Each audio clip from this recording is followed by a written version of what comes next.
Hi, today we're here with Jeff Cohen from Seller Labs. Thank you, Jeff, for being on the show. Oh, it's my pleasure. Happy to be here and to share with everybody. Cool, well, we're gonna get right into it. So today we are digging into a topic that everybody loves, but also hates because it can be really overwhelming, which is listing optimization.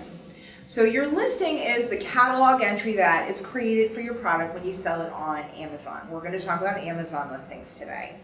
So what can you tell us about how you can utilize Amazon search to help optimize your listing?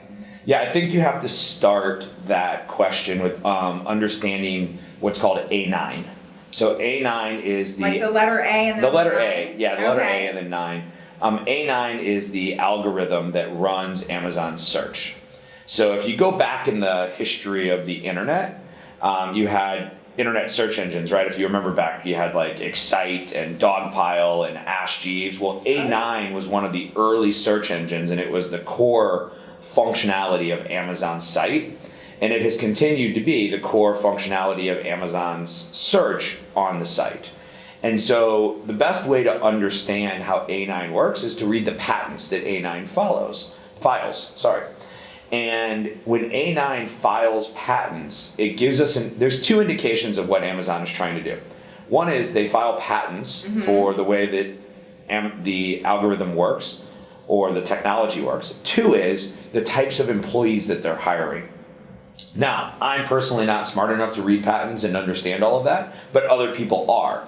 And so I like to meet with a guy, you've met him before at our conference, Resonate, Ian Lurie. And Ian is a former JD attorney, and he reads patents, and that's what he does, right? And we actually have an interview with him as well, so people we'll link to that. So you'll be able to get more from that. Yeah, Ian's great. When it comes down to it, the A9 algorithm works off of relevance and customer success. And so the way I like to explain it is that somebody is looking for an apple slicer.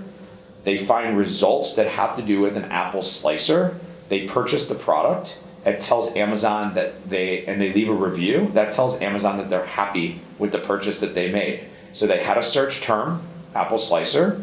They had search results. They chose one of those. They purchased it, and they were happy with their purchase. But if I was looking for an Apple Watch and I started to see an Apple slicer, then Amazon wouldn't be giving me relevant search terms. And so that's what the A9 algorithm is trying to do. It's trying to give the buyer the best potential options for the keywords that they're looking for.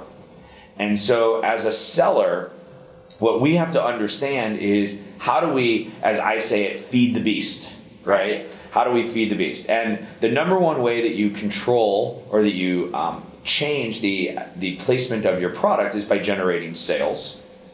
And that gets you better, more sales gets you better rank. So you rank higher for a product, which then gets you better placement, right? It all kind of becomes cyclical. It's almost a little chicken and egg though, because you need to get the sales to place higher. And when you're launching a new product, right, so let's talk about product. Let's talk about product launch, right? Because I think how you handle a product launch versus what a seller has to do, what a seller has to do is they have to look at their data, and they have to understand whether they have a session problem or a conversion problem. And how you attack that problem in a listing optimization is totally different. So a session problem would be like the launching of a product, driving more traffic to your listing, right?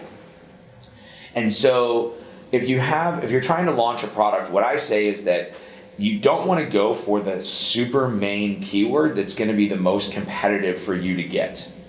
You want to look for niche keywords that actually can start to drive sales for your product on an immediate basis, that have a keyword that has less competition. When you look at the product, every product doesn't look like yours, right? So if I have an apple slicer, and in my initial launch of my product, I'm trying to rank for the term apple slicer, there's 3,000 plus apple slicers on Amazon. It's going to be very difficult unless I get sales velocity. But if I actually launch that product and I call my product a fruit corer or a fruit wedger, or or even a pink apple slicer. or a pink apple, something that's more Something different. long tail, Or niche, yeah. then there's less people that are competing on that term, giving me a greater opportunity to win and generate that sale and start the flow of that algorithm and telling the A9 search engine that my product is relevant. Also, you know, that it sounds like you're talking a little bit about niche marketing your product as well. Like, rather than creating an apple slicer that is like 3,000 other apple slicers, what does distinguish your product that customers want? And so it's like kind of a combination of listing optimization and knowing your customer and knowing your market as well. Yeah, I mean, that's listing optimization. That's critical for a seller to be thinking about when they choose their product. So when you have chosen your product, you should know what product you're looking for, how it's going to serve the market, and how it's different than other products in the market. Then when you create your listing, you have your headline, you have your bullets, you have your description, you have your backend keywords, and then you have your enhanced brand content. Now, technically today, enhanced brand content does not drive search relevance, right? So that is not indexed.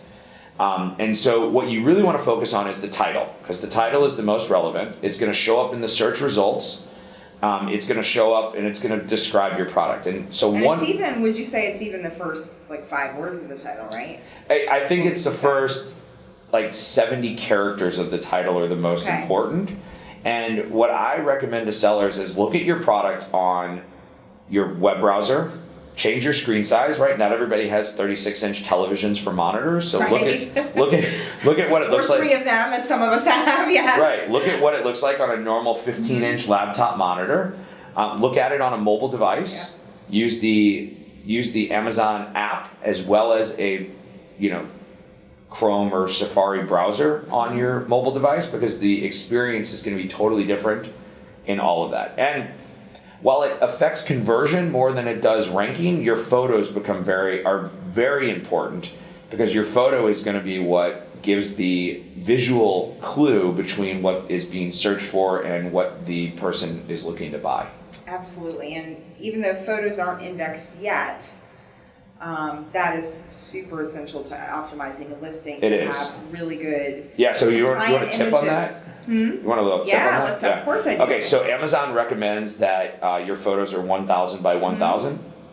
You actually want to make your photos 1,001 by 1,001. I do that. Well, I don't know why I do that. I wonder if I heard your tip a long time ago and remembered it. So why is that? The reason why you want to do that is that if your photos are 1,000 by 1,000, that's the compliance that Amazon wants. Right. You have to click on it to get the click to zoom work. When your photos are 1,000 by 1,001 to 1,001, the click to zoom automatically occurs. And so if you want to understand what that means, look at different pictures and put your mouse over the picture, and the click to zoom is where the photo zooms in on its own. And so that small little change, that 1 by 1 pixel, is what causes that auto to occur and gives a better customer experience. That is a great tip. So do your images 1001 to have the click to zoom just automatically happen. Yes. Okay, great.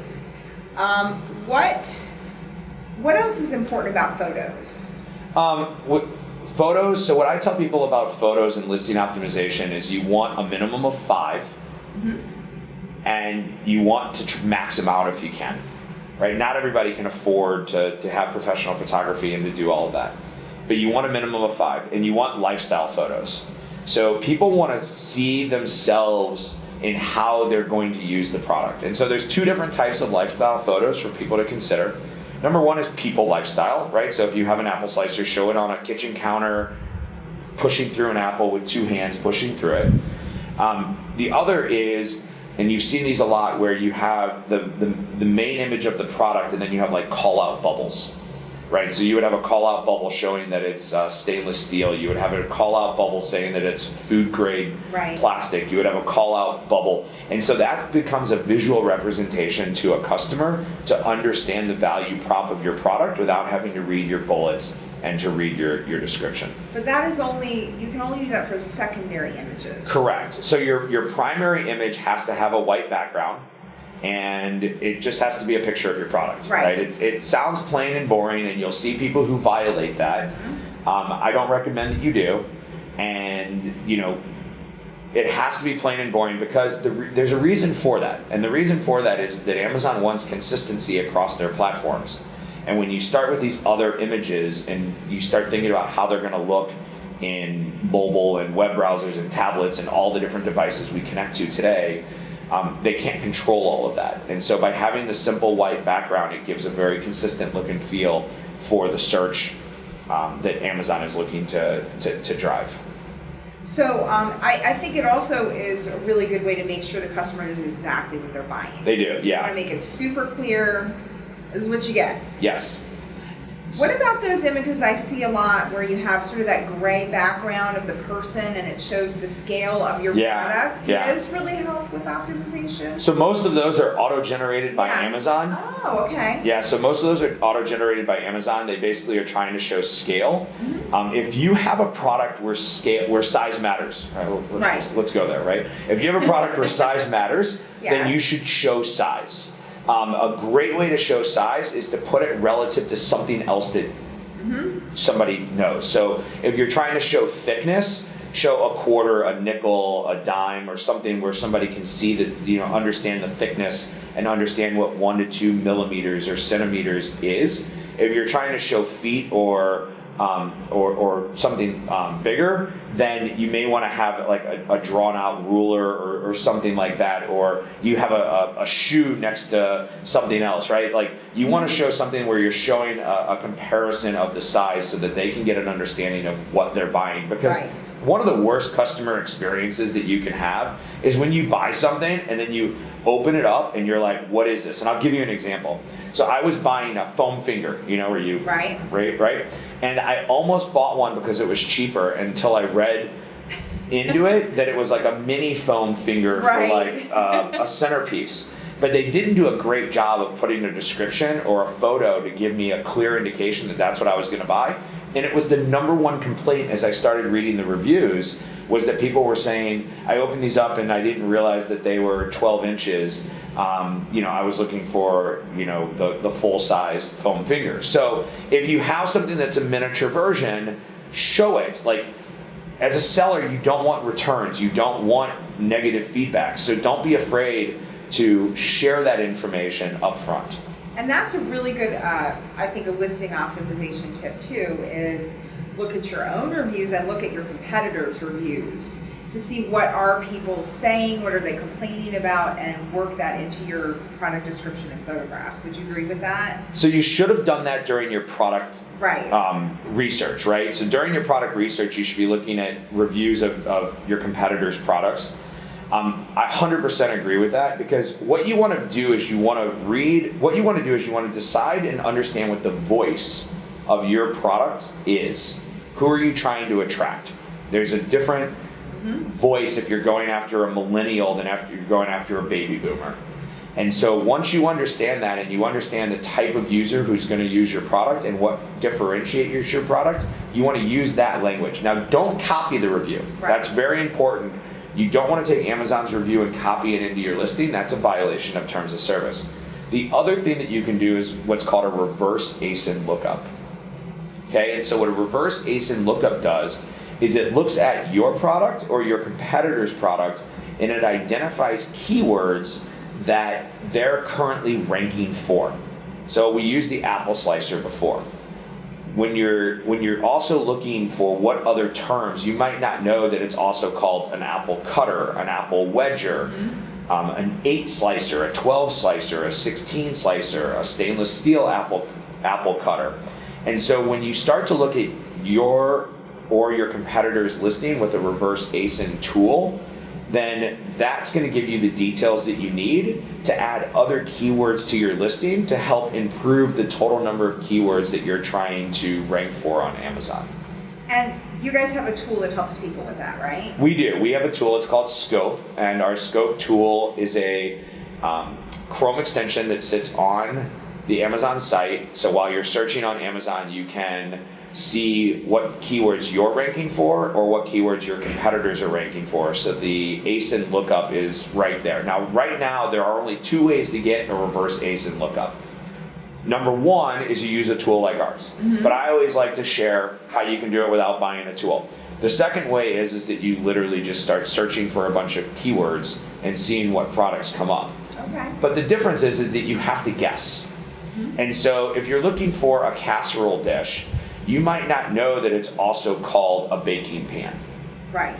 And that's where the trick comes in with reverse ASIN lookup, is that there are keywords and terms that your product is called in the marketplace that you just may not be aware that that's something, a term that somebody uses to look for your product. And you can use Google to help you with that too. You can. Google has a keyword tool. Even if you just type your, whatever it is, your apple slicer or apple cutter into Google and see what comes up, sometimes you'll be like, oh, like they'll figure out other things people call it, and then you can go deeper on it. Absolutely. Yeah. So keyword research, it's a matter Simple. of how much time you want to put Right. into it, Absolutely. using different tools. I mean, you can use keyword tools from Google, you can use Amazon search, search suggest, you can use a tool like Scope. You know, there's a lot of different ways to do it. Typically what I recommend is spend an hour doing your keyword research, put all of your keywords on a Google spreadsheet, an Excel spreadsheet, whatever you fancy these days. Take that and then start writing your listing. And as you use a keyword, start to cross it off. And so understand that you don't, the way Amazon's algorithm works, because when we talked about the patents before, you don't need to repeat keywords. Right. So I don't have to say apple slicer, red apple slicer, cuts apples really good with apple slicer. That's kind of the old way of doing things in Google SEO, but that's not necessary anymore. So you would say red apple slicer, great for cutting apples. Plus, you don't need to, if you've used the term apple slicer in the title, you don't then need to put it in your back-end keywords. Correct. So that's the other thing that crossing off does, is it helps you make sure the keywords are an addition to what you've already got in your listing. Yeah, so let's talk about backend keywords, because it's a controversial thing. Yes. It's down to 250 characters. Yeah. Okay. Spaces and punctuation don't count. It's 250 letter characters. And it should only be keywords that you haven't already used in your listing. Don't use it for keyword stuffing, because it Right. won't do you any good. Exactly, and they should be relevant. Yeah, they have to You be don't wanna relevant to your rank- product. You don't want your listing to show for something that's not relevant, because then people will not click on it, and that will hurt your listing. Absolutely. So people sometimes think, oh, I want this to come up when people search for Mother's Day, but if nobody's buying it for Mother's Day, it hurts you. Exactly. Yeah. Exactly. All right, do you have any final tips you can share with us? Yeah, I think the last tip that I'll share is that, you know, optimization is a continuous thing. Yeah. Don't think of it as I did it once and I don't need to ever touch it again. You should always be looking back to see if there's new keywords that you need to add. You should be reading your reviews, what we call sentiment analysis, reading your reviews and seeing if you need to make updates to your listing based on how people are reacting to the purchase of your product. If your reviews are bad, you might have a bad product. You might have a bad listing that's not explaining it correctly. Don't be so naive to think that it's their problem and not yours. And just always be working to improve your listing, because that's what's going to feed the Amazon algorithm, and that's where the majority of sales on Amazon occur. Great, thank you so much for joining us today, Jeff. Awesome, appreciate it. Thanks for having me. Hi, and welcome to the Scanner Society. We are a chamber of commerce for online selling entrepreneurs. Our members sell on Amazon, Jet, eBay, and beyond. We are brand builders and marketplace merchants, side hustlers, and full-timers who simply want to help each other. Join and connect at live events and online. We leverage the power of a large group to bring deals and resources to our members. You can save money with our discounts and learn in our interviews. You will also enjoy our safe zone, which is free of affiliate marketing and the guru mentality.